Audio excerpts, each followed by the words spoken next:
तो दोस्तों सिद्धार्थ जी 3 सिनेमास में रिलीज हो चुकी है और मूवी रिलीज होने से पहले ही एक मेजर कंट्रोवर्सी का शिकार हो गई और उस कंट्रोवर्सी की रीजन बनी हानिया आमिर। मोदी सरकार ने मूवी को इंडिया में रिलीज होने से बैन कर दिया क्योंकि इस मूवी में एक पाकिस्तानी लड़की शामिल है जिससे इंडिया के सिक्योरिटी ऑपरेटर्स कंप्रोमाइज हो सकता था। खैर प्रोड्यूसर्स का बहुत ज्यादा पैसा लगा था और टाइम भी, और मूवी पूरी शूट हो चुकी थी और इसमें हानिया का रोल भी सेंट्रल था जिसे काटना मुमकिन नहीं था, वरना सारी मूवी नए सिरे से शूट करना पड़ती। तो मूवी इंडिया में तो रिलीज ना हो सकी, लेकिन इसे 27 जून को इंटरनेशनल ऑडियंस के लिए रिलीज कर दिया गया and the movie has been a massive hit. It is just trailing behind Jatt and Juliet which had been the biggest global hit in Punjabi cinema history. Siddharth ji 3 अब तक $5 मिलियन का बिजनेस कर चुकी है और अगर यही मोमेंटम कंटिन्यू करता है तो soon it will become the biggest global hit of Punjabi cinema history. तो movie is basically a ghost hunter story. अगर हम इसके वन लाइनर की बात करें तो इसमें दिलजीत दोसांझ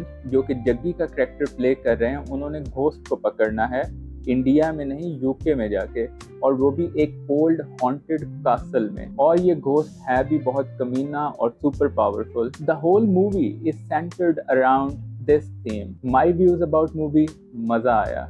दिलजीत की परफॉर्मेंस ने वाकई दिल जीत लिया। He is a natural actor.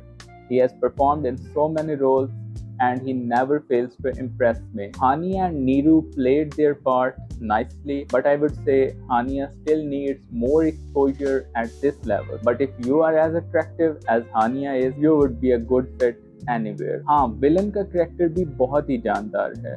मानव विज की परफॉर्मेंस बहुत ही सॉलिड रही है। His expressions were spot on, totally captivating. और हम कैसे भूल सकते हैं अपने नासिर चिन्योटी को। उनका रोल इस मूवी में मुख्तसर था, but as usual he added his comedy flair and registered his hilarious presence. और अगर एक्शन की बात करें, it was thrilling, totally Hollywood style, और सिनेमेटोग्राफी भी कमाल की थी। स्पेशली सॉन्ग्स के विजुअल्स बहुत अच्छे थे और सॉन्ग से भी बहुत जबरदस्त। अब अगर मूवी की स्टोरी की बात करें तो it has enough twist and turns to keep you engage till the very end. Story का स्टार्ट थोड़ा स्लो है, लेकिन इंटरवल के बाद वाला पार्ट बहुत ही फास्ट पेस्ड और बहुत ही इंगेजिंग है। हाँ, हॉरर फैक्टर उस लेवल का नहीं है। It was a miss in the movie. अब अगर मूवी की एंडिंग की बात करें तो ये भी काफी शॉकिंग था। मतलब आमतौर पे आप पंजाबी मूवीज में क्या देखते हैं कि वो एक पॉजिटिव वाइब पे एंड हो रही होती हैं, हैप्पीली एवर आफ्टर वाला सीन होता है, सब हंसी खुशी रह रहे होते हैं, लेकिन ये मूवी बहुत ही सिनिस्टर नोट पे एंड हुई है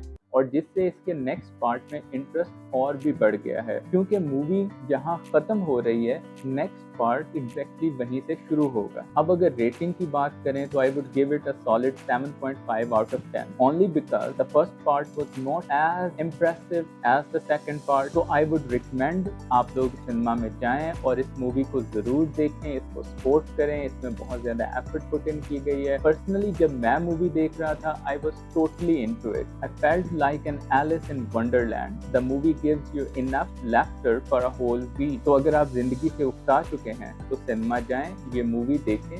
It will restore your faith in the beauty of art and the world around you. That's all from my side. Thank you for watching it. And if you have watched the movie, please let me know in comments how would you rate it. Take care of yourself.